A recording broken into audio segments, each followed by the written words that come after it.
If you're looking for further help and information on Rails callbacks, I highly suggest checking out the Ruby on Rails guide to active record callbacks. It explains more options you can do and has great examples along the way. Let me know what you think. What is going on, everybody? In this video, we are going to be talking about Ruby on Rails models and, more importantly, callbacks. Right now, I've got a new Ruby project Rails project getting set up right now, and I'm going to talk about what we're going to do. So I'm going to now have little timestamps so you can skip the certain parts of this video, because anyone who watches this tutorial sometimes just wants to get to the meat and how to do things instead of the explanation. I hope you guys like that. Comment below if you do.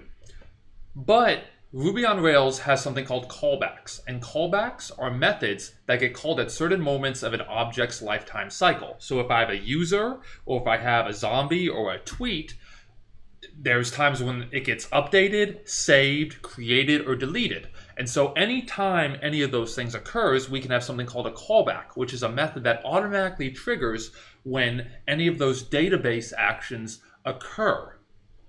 So that's pretty cool. Okay.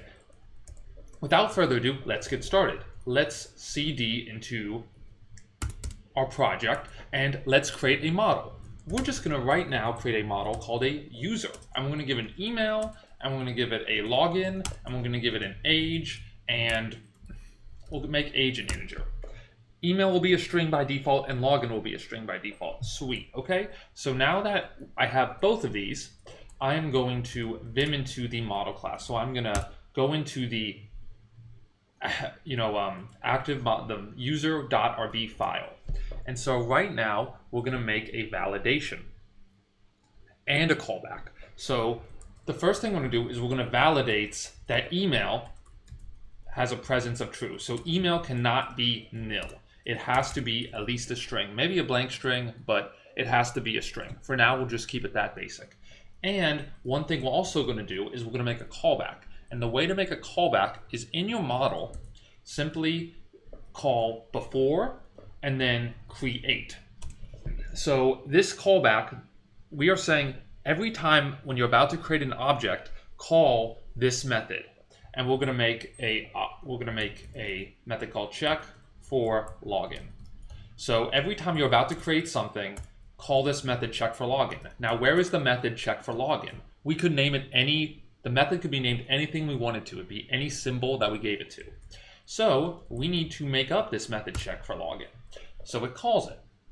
And what we're going to do here is that we made sure that we have an email, but we did not make sure we have a login. So what we're going to do is I'm going to set the login of this object. Notice I use self.login. So I'm talking about this particular user's login if their email is blank. So I'm going to say the login equals their email if login dot blank.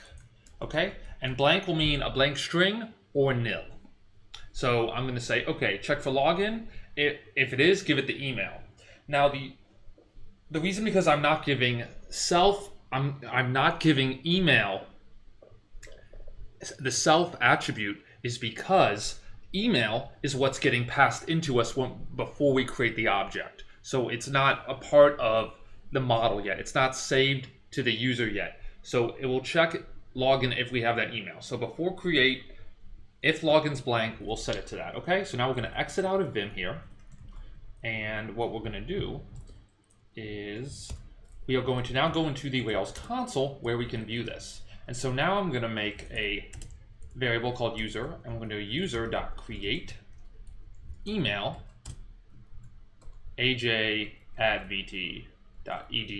where I went to school, and I'm going to click enter, and I'm going to get an error, and that is because I did not call rake db migrate after I made the model. So now we're going to do that, and I'm going to create my object. And now what you can see here is that I created my user with just an email. And you can read all the text, but you can see that you do an insertion into users, and that you do email, you gave it an email, and all this stuff happened. But when the transaction happened, your login right here is now aj@vt.edu. So I did switch it to, I switched my login, the callback got initiated, and it sent my email to my login because login was blank. So it took the email and copied it onto login. Note that if I update my user, so if I do user.update login, and we'll make it CJ, we'll make it, CJ@bob.com. We now did that. Boom. Well, I guess I want to do email. We'll do email@cbob.com. I'm going to update it. And if we did that, we could see that the update was true. But now if I do user.login, it is now cj@bob.com. If I do user.email, it is cbob.com. So now that they're different, and the reason is because I did update. And when I did update, my callback did not get registered because I registered my callback to only get called when I create my object. So something I could do is I could use before another callback, which is before save, which is anytime the object is saved. And an object is saved when it is created or updated. So that way, check for login would register anytime I did those things. And that would be nice as well. But in this case, check for login, even if I did make it before save, that would not happen because login would not be blank anymore, because I have an if statement checking for the login is blank. I hope you guys enjoyed that simple example. Now I'm going to show a little more advanced example to end this video. And to do that, we're going to add another model. So I'm going to do Rails, G for generate, model, and we're going to make something called payment. I'm going to make a payment, and we'll capitalize it with P. And every user is going to have a payment. So I'm going to do user, and then I'm going to do references.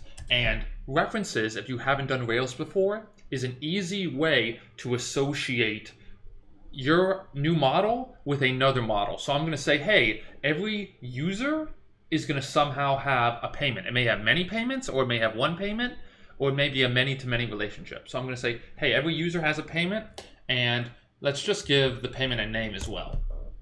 Boom. In other cases, payments may keep track of money or credit card information, but right now we'll just give it a name for simplicity's sake, okay? So the other thing we're going to do is we're going to do rake db migrate, okay?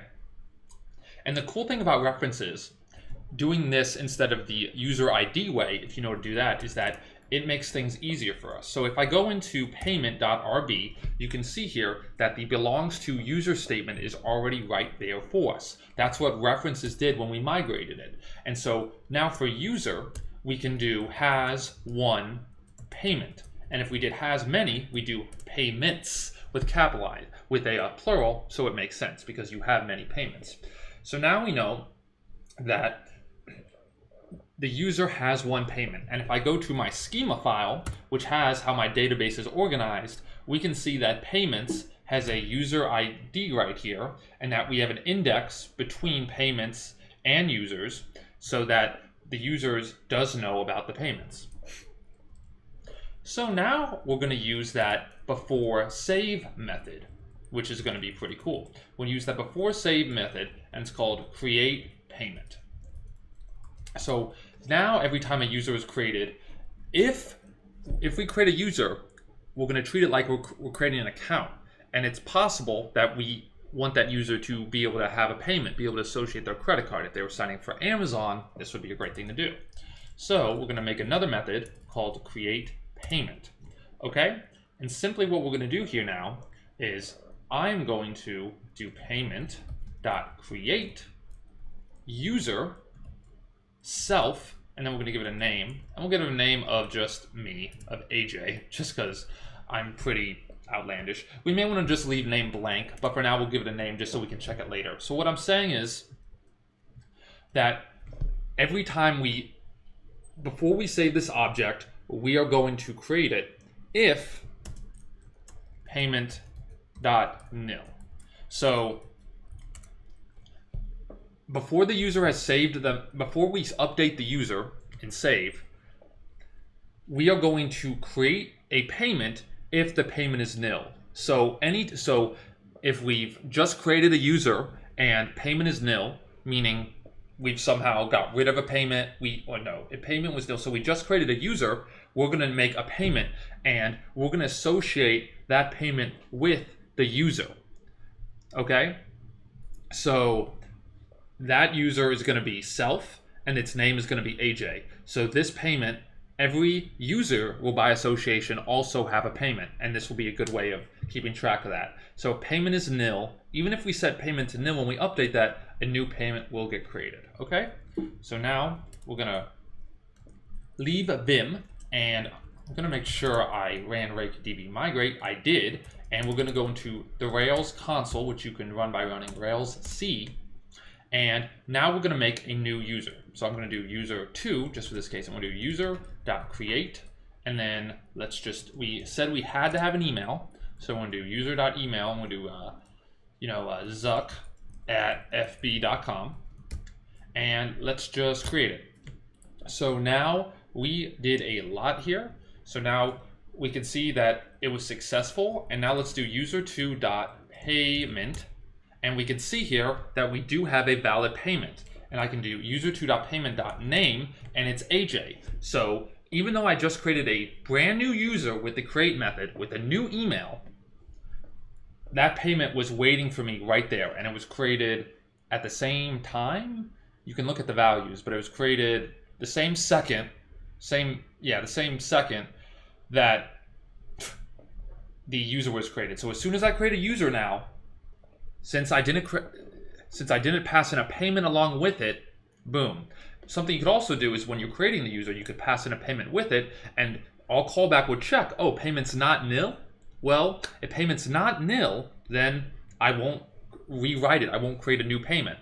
And that's pretty cool. So that's the power of callbacks, guys. I hope you enjoyed this video, and I hope you have the best day of your lives. Give this video a huge like. It helps me. The algorithm gods love it. And comment below what you would like to see next.